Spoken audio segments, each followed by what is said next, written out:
नमस्ते बच्चों। आज मैं पढ़कू की सूझ कविता की व्याख्या करने जा रही हूँ। आप सभी इसे ध्यान से सुने और समझे। एक पढ़क्कू बड़े तेज थे, तर्कशास्त्र पढ़ते थे। जहाँ न कोई बात वहाँ भी नई बात गढ़ते थे।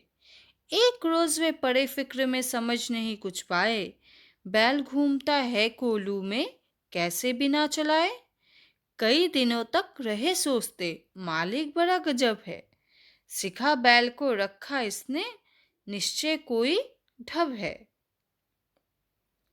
बच्चों, पढ़क्कू अर्थात पढ़ने लिखने वाला। तर्कशास्त्र एक तरह का विषय जिसमें तर्क विद्या सिखाई जाती है। गढ़ते अर्थात बनाते, फिक्र अर्थात चिंता। इन पंक्तियों में कवि श्री रामधारी सिंह दिनकर जी कहते हैं, पढ़क्कू व्यक्ति तर्कशास्त्र पढ़ते थे, तेज थे। जहाँ कोई भी बात नहीं होती थी वहाँ भी नई बात गढ़ लेते थे। एक दिन की बात है, वे चिंता में पड़ गए। सोचने लगे कि आखिर कोल्हू में बैल बिना किसी के चलाए घूमता कैसे है। वे कई दिनों तक सोचते रहे इसी विषय के ऊपर। उन्हें लगा कि मालिक ने ज़रूर अपने बैल को कोई तरकीब सिखा दिया होगा। अच्छा बच्चों, कोलू का अर्थ होता है तेल निकालने का यंत्र। यह अधिकतर गांवों में देखने को मिलता है। तो चलिए बच्चों, आगे की पंक्तियां पढ़ते हैं।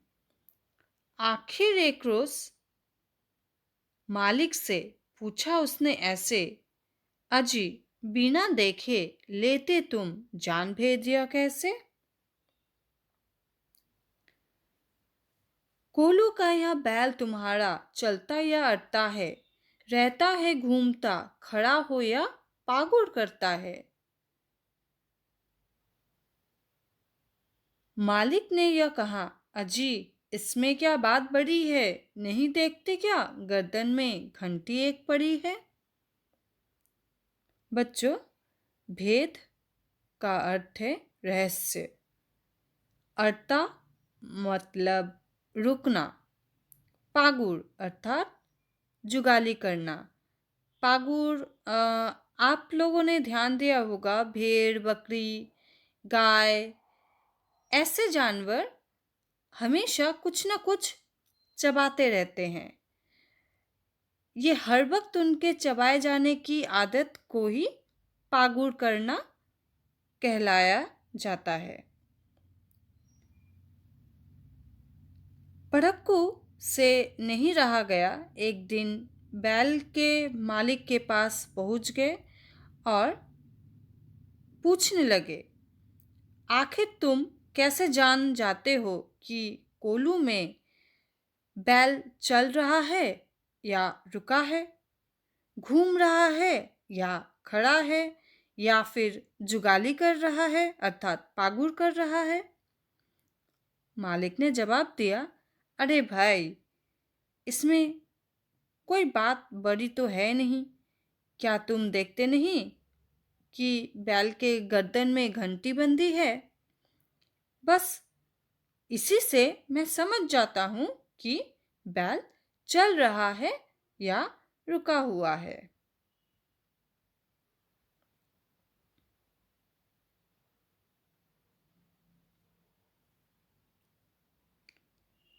चलिए बच्चों, आगे की पंक्तियां पढ़ रही हूँ। जब तक यह बसती रहती है मैं ना फिक्र करता हूँ। हाँ, जब बसती नहीं दौड़कर तनिक पूछ धरता हूँ। कहाँ पड़क्कू ने सुनकर तुम रहे सदा के कोड़े, बेवकूफ, मंतिक की बातें समझ सकोगे थोड़े। अगर किसी दिन बैल तुम्हारा सोच समझ अड़ जाए, चले नहीं बस खड़ा खड़ा गर्दन को खूब हिलाए। फिक्र अर्थात चिंता, तनिक अर्थात थोड़ा, धरता हूँ अर्थात पकड़ता हूँ, कोड़े अर्थात मूर्ख अथवा बेवकूफ, मंतिक तर्कशास्त्र, अड़ जाए अर्थात रुक जाए। इन पंक्तियों में कवि कहते हैं, पढ़को को यह बात समझ में नहीं आ रही है कि कोलू में लगा बैल बिना किसी के चलाए घूमता कैसे है। वह बैल के मालिक से पूछ बैठता है। इस विषय में बैल का मालिक उसे बताता है कि बैल के गले में घंटी बंधी है। जब तक बजती रहती है तब तक उसे कोई चिंता नहीं होती, लेकिन जब घंटी से आवाज़ आनी बंद हो जाती है, इसका मतलब है कि बैल रुक गया है। फिर वह अर्थात मालिक उसकी पूंछ ऐंठ देता है और बैल चल पड़ता है। पड़क्कू इस पर मालिक से कहता है, तुम तो बिल्कुल बेवकूफ जैसी बातें कर रहे हो। तुम भला तर्कशास्त्र की बातें कैसे समझ पाओगे। कभी किसी दिन ऐसा भी हो सकता है कि बैल एक ही जगह पर खड़ा खड़ा गर्दन हिलाता रह जाए।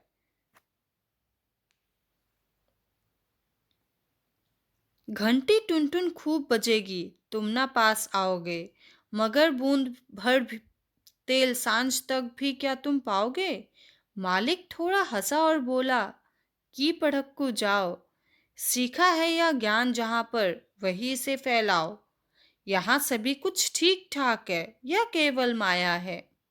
बैल हमारा नहीं अभी तक मंतिक पढ़ पाया है।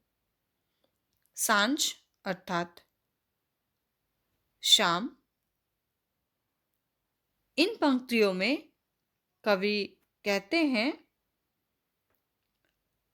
मालिक ने पढ़क्कू से कहा, बैल के गले में बंधी घंटी जब तक बजती रहती है तब तक मालिक को चिंता नहीं होती, क्योंकि इसका अर्थ यह होता है कि बैल चल रहा है।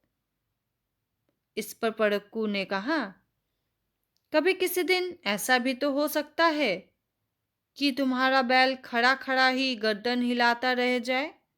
तुम समझोगे कि बैल चल रहा है, लेकिन शाम तक एक बूंद तेल भी नहीं निकल पाएगा। मालिक हंसकर पढ़क्कू से बोला, जहाँ से तुमने यह ज्ञान सीखा है वहीं जाकर इसे फैलाओ। यहाँ सब कुछ ठीक ठाक है। तुम्हारी बात भ्रम फैलाने वाली है। अभी तक मेरा बैल तुम्हारा तर्कशास्त्र नहीं पढ़ पाया है। वह बिल्कुल सीधा साधा है। तो बस बच्चों, कविता की व्याख्या यहीं पर समाप्त होती है। आप सभी इस व्याख्या को ध्यान से सुनकर समझें और कविता पाठ को अच्छे से करें। धन्यवाद।